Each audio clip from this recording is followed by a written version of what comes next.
विधानसभा चुनाव 2022 नज़दीक आ रहा है। वैसे वैसे राजनीतिक पार्टियां सक्रिय हो गई हैं और इस समय उत्तर प्रदेश में कई छोटी बड़ी पार्टियां विधानसभा चुनाव के लिए सक्रिय हैं। और आज लोक बंधु पार्टी की प्रेस कॉन्फ्रेंस है काफ़ी हाउस हजरतगंज लखनऊ में।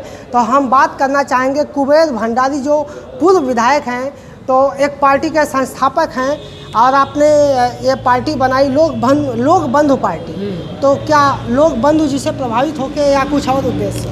नहीं, लोक बंधु जी के विचारों से प्रभावित होकर आपसे बताएं कि किसान समाजवादी थे कि अपने घर जाते थे, अगर मजदूर कटिया कर रहा है गेहूं के तो पूछते थे कितना मजदूरी पाते हो, तो सब कहते बाबूजी इतना नहीं, तुम्हारा आधा है, और खेत बंटवाना अपना चाहते थे। वो समाजवादी थे।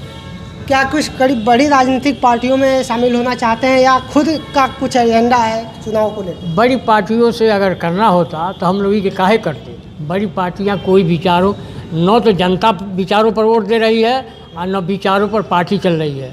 आज बीजेपी के प्राइवेट सेक्टर का विरोध किया जा रहा है। भाई बीजेपी तो उसी तरह घोषित बीजेपी पार्टी पहले माना जाता था कि राजवानों की पार्टी है, भूषपति की पार्टी है, और उसमें कहना कहा कि नौ पूंजीपति पार्टी है। हाँ, तो कहीं जाना नहीं है। तो क्या लगता है 4.5 साल में जो यूपी का विकास सरकार प्रचार कर रही है वो अब सही है? देखिए, कुछ कानून व्यवस्था में योगी जी ने अपना व्यक्तिगत रुचि दिखलाया है, लेकिन पाखंड में भी कम नहीं आगे रहे। दिया अब मुख्यमंत्री होकर के और एक ढोंग रचते हैं बीजेपी के लोगों के साथ की वजह से, जाते हैं दिया बारने।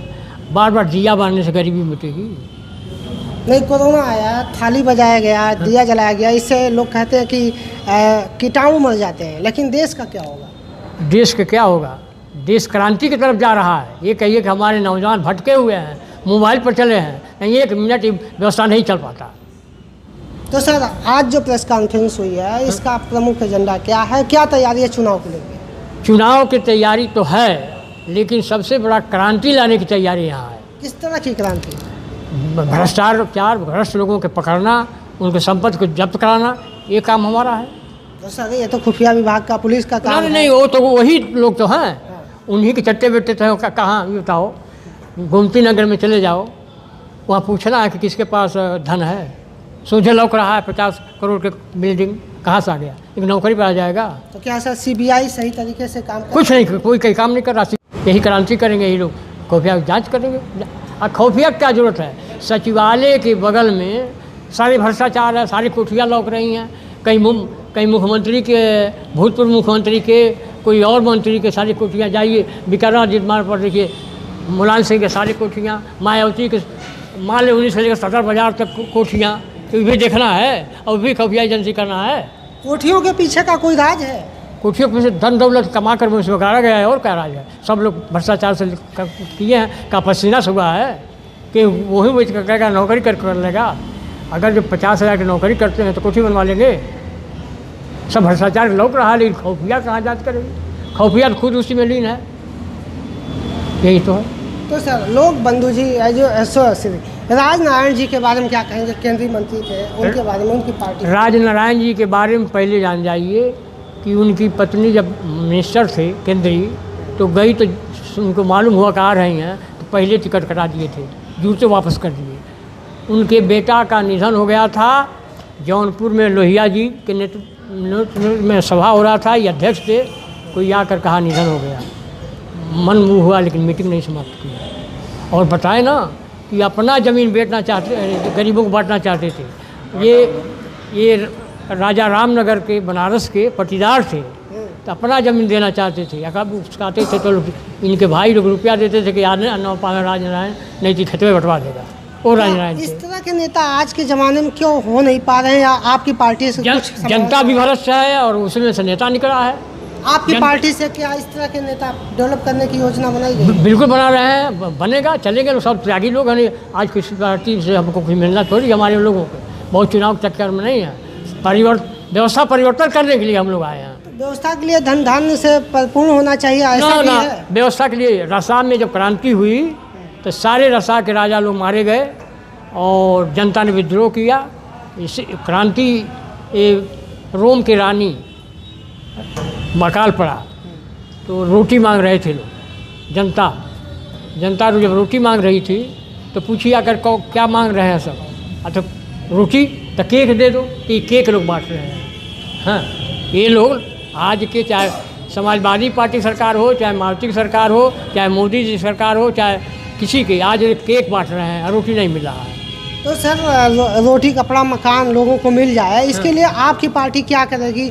जो पार्टियां काम कर रही तो सभी लोग जान रहे हैं, आपकी पार्टी क्या करेगी? ऐसा है कि सब लोग समाजवाद, जब समता में मुल्क बनेगा, समाजवाद कब आएगा कि यहाँ ये सड़क बनाना है तो यहाँ आप माटी उठाएंगे, बीगेंगे तो गड्ढा हो जाएगा ना, और वो टीढ़ा को काट देंगे तो बराबर समतल हो जाएगा, दोनों समतल हो जाएगा। तो यहाँ माटी उठा करके, ये पूंजी उठा करके दूसरे को दे दिया जा रहा है। अच्छा, कैसे मिटेगा? तो राजनीति का पूरी तरह से समझ लीजिए व्यवसायीकरण हो गया। व्यवसायीकरण से भी ये व्यापारी जो है उसके पास ईमान है, धर्म है, लेकिन ये नेताओं के पास न कोनो विचार है, न धर्म है, इसे जनता मिल गई है।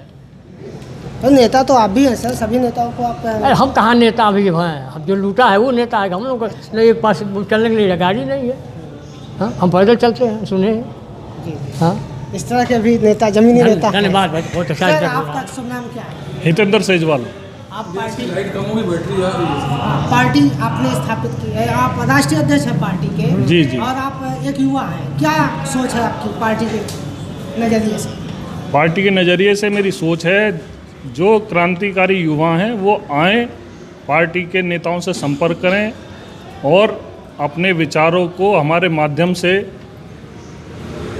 पूर्ण करके दिखाएं। उनका भी सपना साकार होगा, जो पार्टी नीति लाना चाहती है वो भी साकार होंगी, और जातिवाद ख़त्म करते हुए भाईचारा स्थापित करना हमारा सबसे पहला मकसद है। अब विधानसभा चुनाव में कितने सीटों पर आपकी तैयारी है? अभी पार्टी की रणनीति तय होगी, उसके बाद में घोषणा की जाएगी। अब बुलाया जाएगा आपको। तो हमारे साथ और भी पदाधिकारी हैं पार्टी के, लोग बंद पार्टी के। सर आपका सुनना। दीनदयाल चौबे अपने पार्टी के तरफ से समाज में यही क्रांति लाना चाहते हैं कि समता और समानता, समाजवाद का यही नारा है, समता हो और समानता हो। बहुत ऊंचे नीची खाई हो गई है।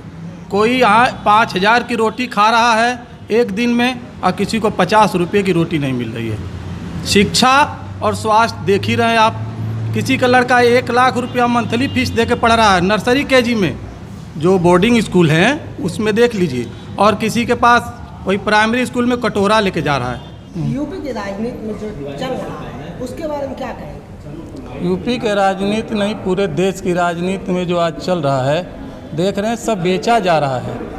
यही देख कर के लोगों ने आज़ादी में अपनी कुर्बानी नहीं दी थी। आज़ादी के पहले सब तो प्राइवेट था, किसकी सरकार थी?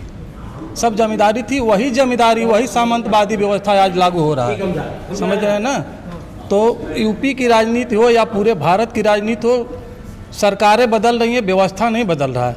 सब एक जैसे काम कर रहा है, सब पूंजीवाद काम कर रहा है, पूंजीवाद के खिलाफ कोई काम नहीं कर रहा है। श्री जी कहते हैं कि मैं 18 घंटा काम करता हूँ। पहले के हमारे नेता 8 घंटा काम करते थे, सब बना रहे थे, आज ये सब बेच रहे हैं, सब बेचा जा रहा है।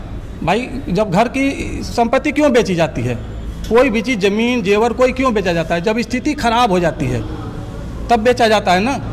तो इसलिए समझ लीजिए कि भारत की स्थिति खराब हो चुकी है, सब बेचा जा रहा है, कोई संभाल नहीं पा रहा। क्या क्या बेचा जा रहा है? क्या रेल बेच रहा है, BSNL बिक रहा है, भारत पेट्रोलियम बिक रहा है, एयर इंडिया बिक ही गया, एयरपोर्ट सब बिक ही रहे हैं। अब बचा क्या भैया? एयर इंडिया तो वापस आ गया। हाँ, कहाँ वापस आ गया? कौन करा वापस आ गया? कहाँ वापस आ गया? बैंक सब बिक ही गए, सब प्राइवेट ही बैंक थे पहले ना। इंदिरा जी ने एक किया था इसको। व्यवस्था देख लीजिए आप।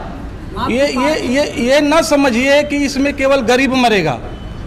राहत इंदौरी का एक शेर है कि लगेगी आग तो आएंगे घर कई जद में, लगेंगे आग तो आएंगे कई घर जद में। ये ना समझना इस शहर में कि इस शहर में हमारा मकान है, सिर्फ हमारा मकान। आप भी सर कुछ कहना चाहेंगे? हाँ, मैं ज़रूर कहना चाहूँगा। लोक बंधु पार्टी का हमारा, क्या सुना? मेरा नाम मनोज कुमार, राष्ट्रीय उपाध्यक्ष लोक बंधु पार्टी।